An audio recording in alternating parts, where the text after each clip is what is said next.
ഒന്നിനൊന്നുള്ള നിരവധിയായ അനുഭവങ്ങളിലൂടെ കഴിഞ്ഞ കാലങ്ങളിൽ ഞാൻ കടന്നു പോയിട്ടുണ്ട്. ദൈവം അതുപോലെ ദൂതന്മാരെ നമുക്ക് വേണ്ടി ഇറക്കി, നമുക്ക് മുമ്പേ ഇറക്കി, നമ്മുടെ ജീവിതത്തിന്റെ ഓരോ കാലടികളെയും സഹായഹസ്തം വേണ്ട ജീവിതത്തിന്റെ അനുഭവങ്ങളിൽ ദൈവം നമുക്ക് തന്നിട്ടുണ്ട്. ഹല്ലേലൂയ.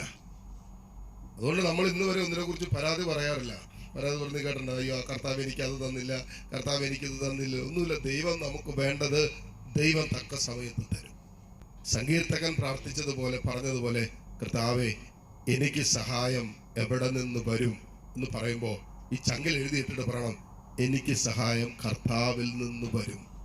ആകാശവും ഭൂമിയും സൃഷ്ടിച്ച കർത്താവ് എന്നെ സഹായിക്കും. അപ്പൊ ചിലർ ചോദിക്കും, അച്ഛാ കർത്താവ് നേരിട്ട് ഇറങ്ങി വന്ന് സഹായിക്കുമെന്ന് ചോദിക്കും.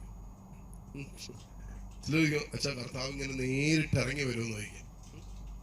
കർത്താവ് നേരിട്ടിറങ്ങി വരോ ഇല്ലേ എന്നുള്ളതാണ് ഇവിടെ പ്രശ്നം. നിന്റെ പ്രശ്നത്തെ പരിഹരിക്കാൻ കർത്താവ് ഇറങ്ങി വന്ന് പ്രവർത്തിക്കും. ചിലപ്പോൾ മറ്റാരിലൂടെയെങ്കിലും ആയിരിക്കും, സാഹചര്യങ്ങളിലൂടെ ആയിരിക്കാം. ചിലപ്പോൾ തളർന്നിരിക്കുന്ന മനസ്സിനെ കർത്താവിന്റെ വചനത്തിന് ബലപ്പെടുത്താൻ പറ്റും. അത് നേരിട്ടിറങ്ങി വരുന്നല്ലേ.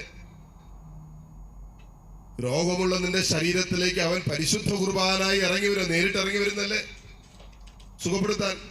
എത്രയോ പേർക്ക് ഈ ആലയത്തിൽ സൗഖ്യം കിട്ടി നിങ്ങൾ കണ്ടിട്ടുണ്ട്. എത്രയോ പേര് ഈ ആലയത്തിൽ ഈ അൾത്താരയിൽ കയറി നിന്ന് സാക്ഷ്യപ്പെടുത്തുന്നത് നിങ്ങൾ കണ്ണുകൊണ്ട് കണ്ടിട്ടുള്ളതാ.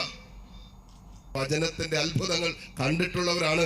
ദൈവ സാന്നിധ്യം ഇറങ്ങുന്നത് കണ്ടിട്ടുള്ളവരാണ് നിങ്ങൾ.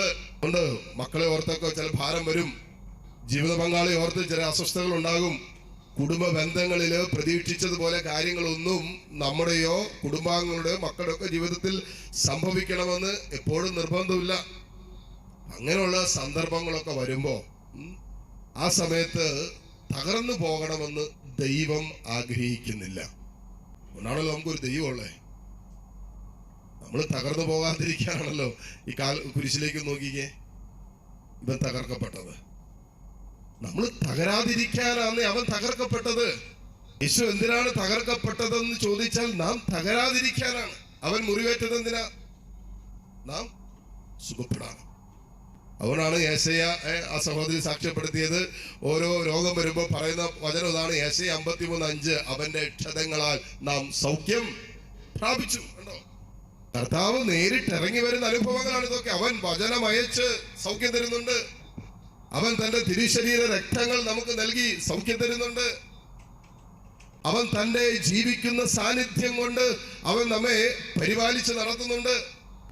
അവന്റെ രാത്രി അഗ്നിസ്തംഭമായി, പകൽ മേഘസ്തംഭമായി ഉറങ്ങാതെ കർത്താവ് നമുക്ക് വേണ്ടി കാവൽ നിന്ന് നമ്മെ സംരക്ഷിച്ച് നടത്തുന്നുണ്ട്. ഇത് മനസ്സിലാക്കിക്കൊണ്ട് തന്നെ നമ്മള് സങ്കീർത്തകരോട് ചേർന്ന് പറയേണ്ടതും നിരന്തര ഹൃദയം കൊണ്ട്, ദൈവമേ നീ എന്നെ സഹായിച്ചില്ലായിരുന്നെങ്കിൽ പണ്ടേ ഞാൻ മൂഢതയുടെ ദേശത്ത്. സത്യമാണ്, അനേകരുടെ ജീവിതത്തിൽ സത്യമാണ്. പ്രത്യേകിച്ച് ഈ കാലഘട്ടത്തിൽ ശത്രു അത്ര കണ്ട് ശക്തമായിട്ട് പ്രവർത്തിക്കുന്നു. എന്നിട്ട് സങ്കീർത്തകൻ പറയാണ്, നിന്റെ കാൽവഴുതാൻ അവിടെ നിന്ന് സമ്മതിക്കുകയില്ല, നിന്നെ കാക്കുന്നവൻ ഉറക്കം തൂങ്ങുകയില്ല. എന്തുകൊണ്ടാണ്?